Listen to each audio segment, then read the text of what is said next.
گزشتہ دنوں پاکستان کی قومی اسمبلی کے اندر ایک مندر کی تعمیر کے حوالے سے جب بات چلی تو ایک صاحب نے کہا کہ کسی دین پر کوئی برتری حاصل نہیں ہے کہ میں مغرب میں ایک گرجا گھر میں نماز پڑھی ہے اور انہوں نے مجھے اجازت دی ہے۔ وہ تو چرچ فروخت کر دیتے ہیں تو آپ مسجد فروخت کر دیں گے؟ وہ اپنا دین ترک کر چکے ہیں، وہ تو ان کی خواہشات کا مجموعہ ہے، تحریف راہ پا چکی ہے، اور انہوں نے ان خواہشات کے نتیجے میں جو مل بیٹھ کے فیصلہ کر لے اس میں وہ اپنی عبادت گاہ کو بیچ دیتے ہیں۔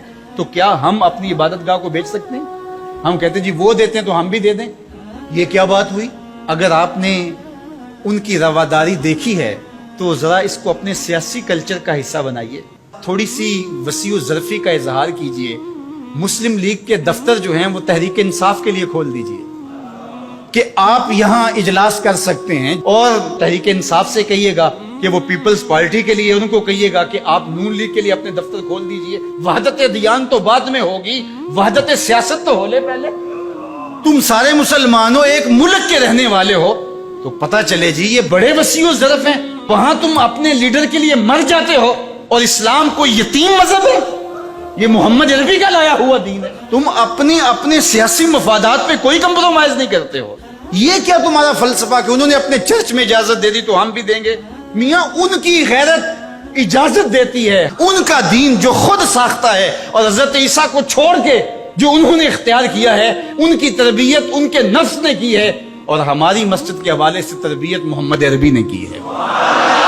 ہمیں تو یہ بتایا گیا سامان مسجد نہ برائے سوختن نہ برائے فروختن، مسجد تو مسجد رہی، مسجد کے اندر جو ٹوٹی ہوئی چٹائی ہے آپ اس کو بھی نہیں بیچ سکتے۔ باقی وہ آپ کے لیے یا دو چرچ کھول رہے ہیں اور کہیں کہ وہاں نماز پڑھیں اور آئیں وہاں ہمیں آپ کو اجازت دیتے ہیں۔ میں آپ کو ایک پیشکش کرتا ہوں کہ انہیں کہیں کہ تم بڑے وسیع و ظرف ہو مگر بہت کشادہ ذہن ہے، تو ہمیں مسجد کرتبہ میں نماز پڑھنے دیں۔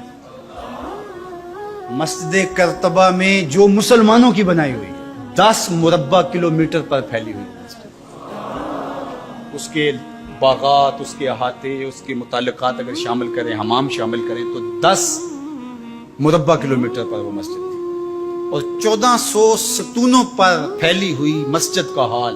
اللہ اکبر! جب رات ہوتی تو اس زمانے کے اندر 7500 مشعلے اس مسجد میں چراغاں کرتی، 30 فٹ اونچا اس کا چھت ہے، اور آج بھی وہ دیکھنے کے قابل ہے۔ اقبال نے بے ساختہ وہاں جا کے کہا تھا کہ تیرا وجود مردان خدا کی دلیل، جنہوں نے بنایا ہے پتہ چلتا ہے کوئی تھا، تیرا وجود مردان خدا کی دلیل، وہ بھی جلیل و جمیل تو بھی جلیل و جمیل، وہ بھی جلیل و جمیل تو بھی جلیل و جمیل، تیرے ستون بے شمار تیری بنا پائیدار، شام کے صحرا میں جیسے ہجوم نخیل۔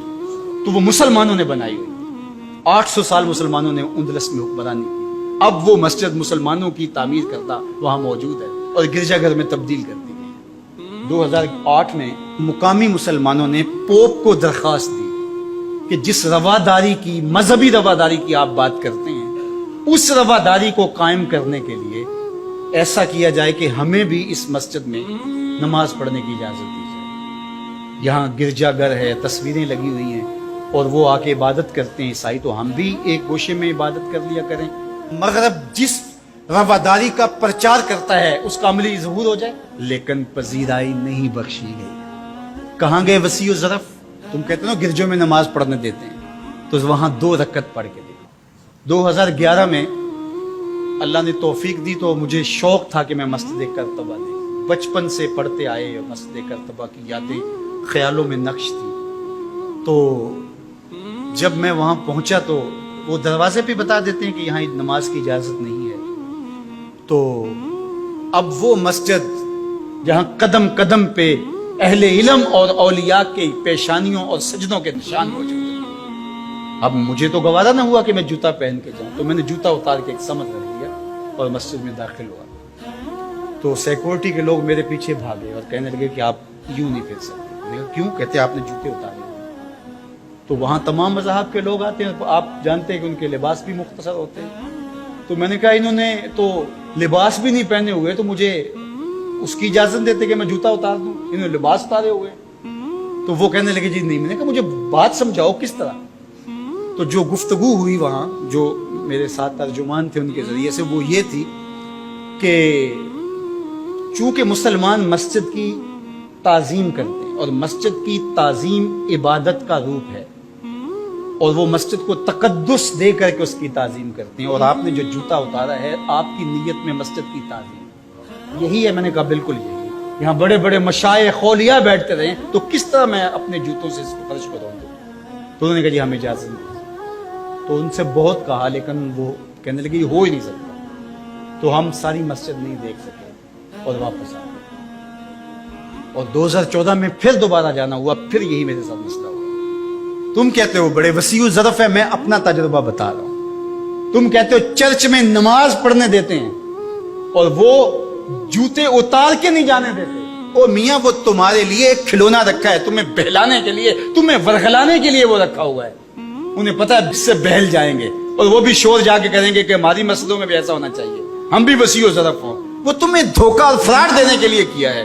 اقبال نے کہا تھا اندروں تاریخ تر از چنگیز. یہ بظاہر میٹھے میٹھے لگتے ہیں لیکن ان کا اندر چنگیز سے بھی زیادہ تاریخ ہے. تو جو گرجے فروخت کر دیتے ہیں, آج آیا صوفیہ کی ان کو کیوں تکلیف ہو گئی؟ اور وہ سلطان محمد الفاتح نے خریدی ہوئی ہے اور آج آیا صوفیہ سجدوں سے آباد ہو. آج وہ مسجد اذانوں سے پرنور ہو رہی ہے اور ماحول کے اندر وہ عجیب خوشیاں پھیل رہی ہیں. تو تکلیف اسلام سے ہے. وہ چاہتے ہیں کہ یہ تذبذب میں مبتلا ڈھیلے ڈھیلے مسلمان رہیں, خیر سے رہیں. ان سے کیا ہماری پریشانی ہے؟ مجھ کو پریشانی ہے تو اس امت سے ہے, اشک سحرگاہی سے جو ظالم کرتے ہیں. تو آج آیا صوفیہ تکلیف کا سبب اس لیے بن گیا کہ یہ جو تحریک بپا کی گئی تھی وحدت ادیان کی, اور ترکی بھی ایک زمانے میں اس کا مرکز رہا, اور آج یہ ہے کہ وہاں آیا صوفیہ مسجد کی صورت میں بدل رہی ہے. لیکن مغرب خوش ہے کہ پاکستان میں مندر بن رہے ہیں, عربستان میں مندر بن رہے ہیں, اور اسرائیل کے ساتھ ہم عربوں کے تعلق کو مضبوط کر رہے ہیں. لیکن یہ تمہارا ادھورا سا خواب ہے جو کبھی پورا نہیں ہوگا. یہ وقتی ہوگا. انشاءاللہ وہ وقت دوبارہ آنے والا ہے کہ پوری کائنات پہ جھنڈا میرے حضور کا ہی ہوگا. آ ملیں گے سینہ چاکانے چمن سے سینہ چاک, بزم گل کی ہم نفس باد صبا ہو جائے گی. شبنم افشانی پیدا کرے گی میری سوز و ساز, اس چمن کی ہر کلی درداش نہ ہو جائے گی. آسمان سحر کے نور سے ہوگا آئینہ پوش, ظلمت رات کی سیما پا ہو جائے گی. شب گریزاں ہوگی آخر جلوہ خورشید سے, یہ چمن معمور ہوگا نغمہ توحید سے.